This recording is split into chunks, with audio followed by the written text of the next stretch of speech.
Shalom Elohim, sahabat Shalom bagi kita semua yang pada hari ini merayakan Sabat. Jumpa kembali lagi bersama saya di channel Kumpulan Israel. Pada kesempatan yang baik ini, saya yakin dan percaya kita selalu dilindungi, dijaga, dipelihara oleh Tuhan Elohim Israel. Tetap kuat untuk berdiri mengawal perjanjian Tuhan bagi Sion Yerusalem Israel, dan juga terus mendoakan umat pilihan Israel dan seluruh orang Yahudi yang tersebar di seluruh penjuru dunia untuk segera berbalik mengaku Yeshua HaMashiach adalah Raja atas orang Yahudi dan Raja atas segala bangsa. Pada kesempatan yang baik ini, kita akan belajar bersama-sama tentang satu judul topik yang sangat luar biasa, yaitu topik yang saya angkat pada kesempatan yang baik ini, yaitu perkembangan yang tidak bagus dalam gereja mengenai bangsa pilihan Tuhan, yaitu Israel. Dan jika Bapak Ibu, teman-teman sekalian suka daripada channel ini, silakan memberikan dukungannya itu dengan like, serta subscribe, serta komen di bawah ini. Baik, kita akan membahas tentang sebuah topik yang sangat luar biasa, yaitu perkembangan yang tidak bagus dalam gereja mengenai umat pilihan Israel. Iya, baik Bapak Ibu, mari kita memperhatikan bersama-sama. Yang pertama yaitu tentang judulan topik ini, kita melihat dan memperhatikan awal sejarah gereja dengan baik, maka kita dapat mengerti mengapa Paulus telah menulis kepada gereja di Roma, "Janganlah kamu sombong, tetapi takutlah." Di dalam Roma 11 ayat yang ke-20, di awal sejarah gereja kita melihat sudah ada persaingan yang tidak sehat antara gereja dan sinagoge. Kedua pihak giat mengadakan penginjilan, orang Yahudi untuk sinagoge dan orang-orang Kristen untuk gereja. Jika kita mempelajari sejarah bapak-bapak gereja, kita akan melihat sudah sejak awal sekali bapak-bapak gereja kita ini, mereka sudah melahirkan atau membuat suatu pengembangan atau sebuah ajaran yang kita kenal bersama dengan nama, yaitu teologi penolakan atau teologi penolakan. Ajaran ini berkata orang-orang Yahudi telah mendatangkan kutuk atas dirinya, dan kutuk itu akan ada untuk selama-lamanya. Haleluya, haleluya. Oleh karena mereka telah menolak Yesus Kristus. Ini adalah salah satu teologi penolakan yang diajarkan oleh bapak-bapak gereja kita sejak mula atau berdirinya gereja ini.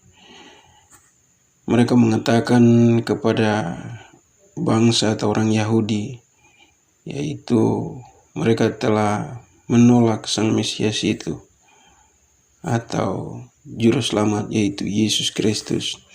Sebab itu orang Yahudi telah mendatangkan kutuk atas dirinya sendiri, dan kutuk itu untuk selama-lamanya karena mereka telah menolak Yesus Kristus. Oleh karena bangsa Yahudi terkena kutuk, maka gerejalah yang sekarang mewarisi semua berkat yang tadinya Tuhan Elohim peruntukkan kepada bangsa Israel. Dalam ajaran itu mereka menamakan gereja sebagai Israel baru.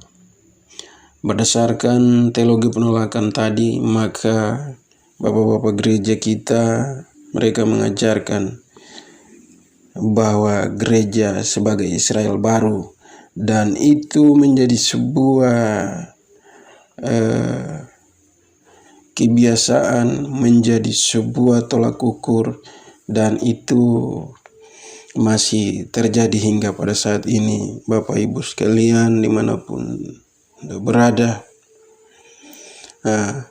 gereja sebagai Israel baru atau Israel rohani, itu yang diajarkan oleh bapak-bapak sejarah gereja kita.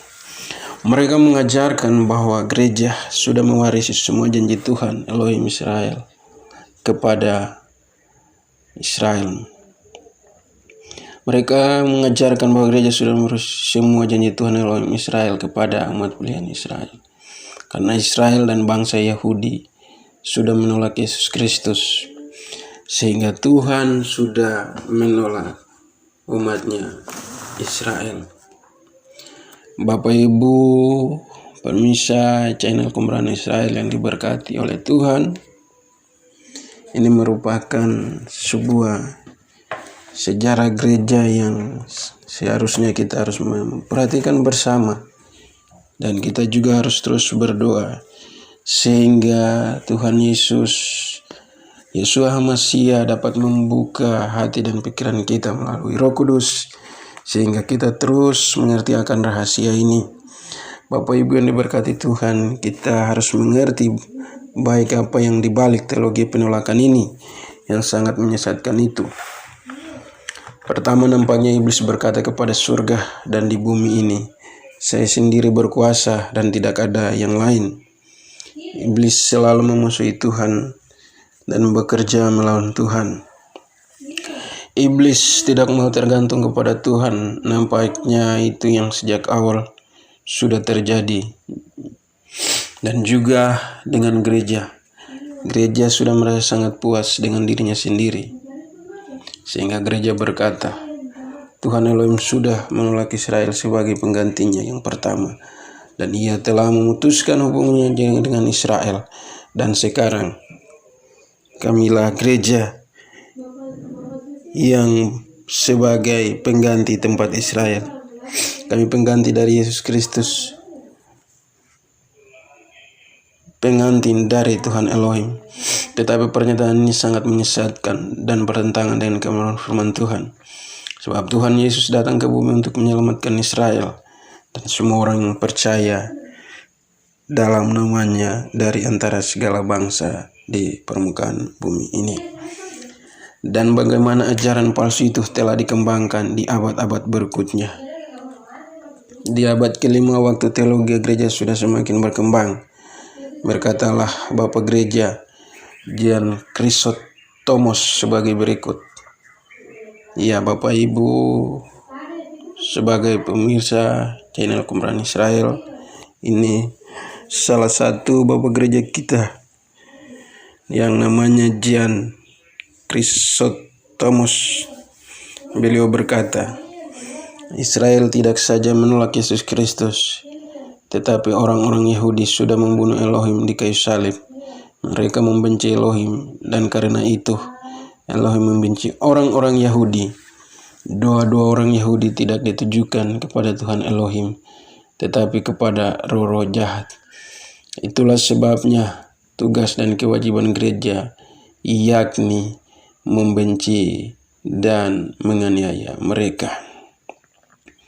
Haleluya, haleluya.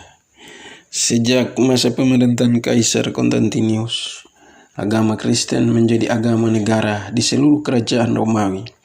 Dalam konsili, yakni musyawarah besar gereja Katolik, yang dihadiri oleh para uskup pada tahun 325 sebelum Masehi, gereja mengambil keputusan dan melepaskan diri dari segala sesuatu yang berhubungan dengan bangsa Yahudi, seperti pesta Paskah dan pesta Pentakosta, serta pesta Pondok Daun. Padahal sebelum itu, pesta-pesta itu selalu dirayakan bersama oleh gereja di Yerusalem dan oleh umat Kristiani. karena mereka melihat bahwa ketiga pesta itu mendapat penggenapannya di dalam Kristus Yesus. Gereja menetapkan pesta-pesta Kristen dan memasukkan unsur-unsur kekafiran di dalamnya. Israel dan bangsa Yahudi selalu disalahkan untuk semua yang tidak baik yang terjadi dalam gereja dan bangsa-bangsa lain. Haleluya, haleluya. Tetapi apapun yang terjadi, janji Tuhan Elohim kepada Abraham selamanya akan tetap berlaku. Aku akan memberkati orang-orang yang memberkati engkau dan mengutuk orang-orang yang mengutuk engkau. Kejadian 12 ayatnya yang ketiga. Sikap dan perbuatan gereja terhadap bangsa pilihan Tuhan atau umat Israel dan bangsa Yahudi telah mendatangkan murka Tuhan atas gereja, karena gereja mengajarkan kepalsuan palsu bahwa gereja adalah Israel rohani yang sudah menggantikan tempat Israel. Dengan berkata dan berbuat demikian, gereja sudah mencabut pohon zaitun sejati, yakni Israel, dalam Roma 11, dan menggantikan dengan pohon zaitunnya sendiri yang bernama gereja. Karena gereja melepaskan dirinya dari Israel, maka gereja telah membuka pintu gerbang bagi perpecahan yang kemudian terjadi dalam gereja. Misalnya gereja Yunani memisahkan diri dari gereja Katolik Roma. Kemudian gereja Protestan memisahkan diri dari gereja Katolik Roma. Tetapi gereja beranggapan bahwa gerejanya saja yang sudah paling benar. Sikap dan perbuatan ini adalah seperti penyakit sampah yang sudah masuk ke dalam gereja Tuhan. Perpecahan yang terjadi antara gereja dan Israel telah mendatangkan gelombang perpecahan dalam gereja yang masih terjadi dan terus terjadi hingga saat ini. Dan selain itu, kita melihat bersama juga kepada hal-hal lain dalam sejarah gereja yang berumur hampir 2000 tahun ini. Dalam sejarah gereja selalu menganiaya bangsa Yahudi. Di abad 14, semua pecahnya penyakit sampar di Eropa yang membunuh 20 juta orang di Eropa. Bangsa Yahudi disalahkan sehingga 60 persekutuan orang Yahudi dihancurkan dan banyak anggotanya yang mati, terbunuh. Kemudian di masa reformasi yang disponsori oleh Martin Luther, penganiayaan terhadap bangsa Yahudi terus berlangsung. Martin Luther menulis dalam bukunya yang berjudul Orang Yahudi dan Kebohongannya. Menulis orang-orang Yahudi adalah babi-babi, sinagoge mereka harus dibakar sampai rata-rata dengan tanah. Mereka harus diusir dari rumah. Racun dan roh antitisme yang membenci bangsa Yahudi sudah masuk dalam gereja. Reformasi yang dilahirkan oleh Martin Luther pada tahun 1517, sebab roh antisemit sangat merugikan bangsa Yahudi. Dan roh antisemit itu telah membuka jalan bagi penganiayaan dan pembunuhan 6 juta orang Yahudi selama Perang Dunia Kedua di Eropa antara tahun 1939 hingga 1945. Bapak Ibu yang diberkati Tuhan, pemirsa channel Kumpulan Israel dimanapun Anda berada, kita telah mendengar bersama-sama bagaimana sejarah gereja yang terjadi begitu secara pribadi sangat mengerikan. Ketika mendengar ini, saya secara pribadi merasa terpukul dan merasa sedih, di mana salah satu bapak sejarah gereja kita yang kita kenal, yaitu Martin Luther, beliau menulis dalam bukunya yang berjudul Orang-orang Yahudi dan Kebohongannya, menulis orang-orang Yahudi adalah babi-babi sinagoge. Mereka harus dibakar sampai rata dengan tanah dan mereka harus diusir keluar dari rumahnya. Bapak Ibu, sekali lagi hati saya sangat hancur dan sangat sedih ketika mengetahui sejarah ini. Sebagai seorang muda, saya banyak mempunyai kekurangan dan keterbatasan. Dan juga sebagai manusia kadang penuh dengan dosa. Tapi saya bersyukur kepada Tuhan Hashem Adonai, Yeshua HaMashiach, Yesus Kristus, anak Daud, anak Abraham, bintang timur yang gilang gemilang, terus memberikan hikmat dan pengetahuan bagi saya bahwa channel Qumran Israel ini biarlah kita terus diberkati dan terus mengetahui rahasia-rahasia kebenaran firman Tuhan. Dan berdasarkan sejarah yang tadi telah kita mendengar bersama, bahwa di mana ada sejarah penolakan gereja, di mana gereja menolak atau sudah ada penolakan terhadap bangsa Israel sejak berdirinya sejarah gereja ini. Dan sebab itu mungkin saya kutip ulang tentang Bapak sejarah gereja kita, Martin Luther, yang telah menyampaikan bahwa orang-orang Yahudi adalah babi-babi sinagoge. Mereka harus dibakar sampai rata dengan tanah dan mereka harus diusir keluar dari rumah. Dan disinilah terjadi perang Holaskus pada Perang Dunia Kedua. Ini adalah merupakan satu transformasi yang disponsori oleh Bapak gereja kita. Disinilah dimana hampir 6 juta orang Yahudi terbunuh pada saat itu. Bapak Ibu pemirsa channel Qumran Israel yang diberkati Tuhan, mari kita melihat bersama-sama dan kita kembali kepada firman Tuhan. Kejadian 12 ayat 3 jelas mengatakan, Aku akan memberkati orang-orang yang memberkati engkau dan mengutuk orang-orang yang mengutuk engkau.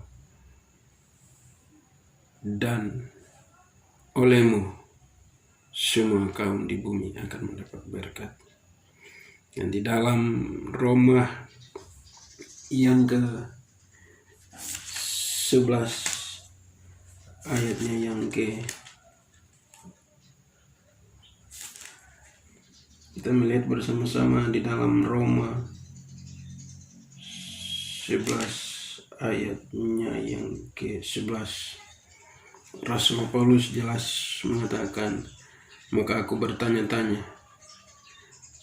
bertanya, adakah mereka tersandung dan harus jatuh? Sekali-kali tidak. Tapi oleh pelanggaran mereka, keselamatan telah sampai kepada bangsa-bangsa lain, supaya membuat mereka cemburu. Bapak Ibu yang diberkati Tuhan, Elohim Israel, ini merupakan sebuah rahasia yang mari kita lihat bersama-sama. Jikalau hari ini kami yang terus berdiri bagi Sion Yerusalem Israel, mungkin banyak teman-teman dari gereja, saudara-saudara kita yang lain, mereka mengatakan bahwa mengapa kita harus berdiri untuk berdoa bagi Sion Yerusalem Israel. Ada pula juga yang mengatakan bahwa kami menyembah Israel dan lain sebagainya.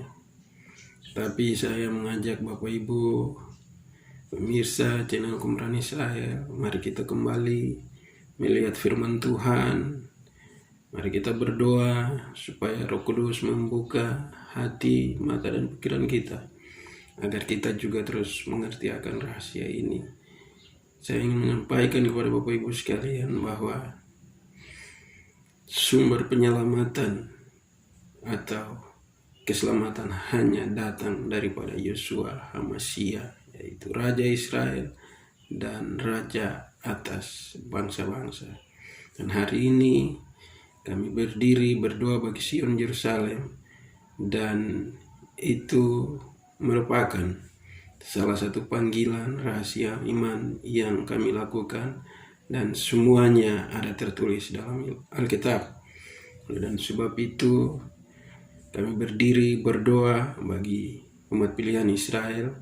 Salah satunya yaitu terdapat di dalam Roma 11 tadi, ayatnya yang ke-11, bahwa ketika Israel tersandung, maka bangsa-bangsa lain akan diselamatkan. Dan sebab itu berdasarkan atas firman ini, kami terus berdoa bagi bangsa Israel, umat pilihannya, dan juga seluruh orang Yahudi yang tersebar di seluruh penjuru dunia, agar mereka segera kembali mengakui Yeshua HaMashiach, Yesus Raja Israel, Raja atas orang Yahudi. Karena ketika mereka mengakui Yesus atau Mesias sebagai Raja orang Yahudi, maka di sana akan ada mujizat yang terjadi. Maka di sana akan ada banyak orang yang akan mengaku bahwa Yesus adalah Raja di atas segala raja.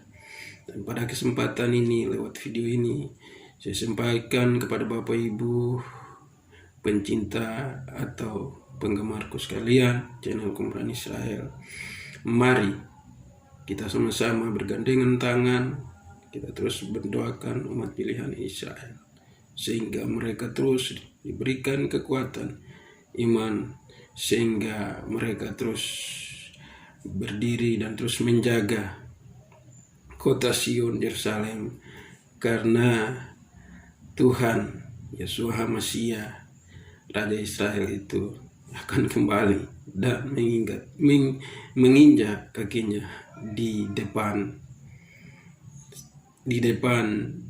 Yerusalem, di atas Bukit Zaitun.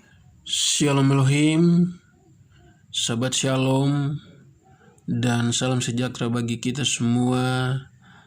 Tuhan Elohim Israel, Yeshua HaMashiach, Anak Daud, anak Abraham, bintang timur yang gilang gemilang, memberkati kita semua. Amin.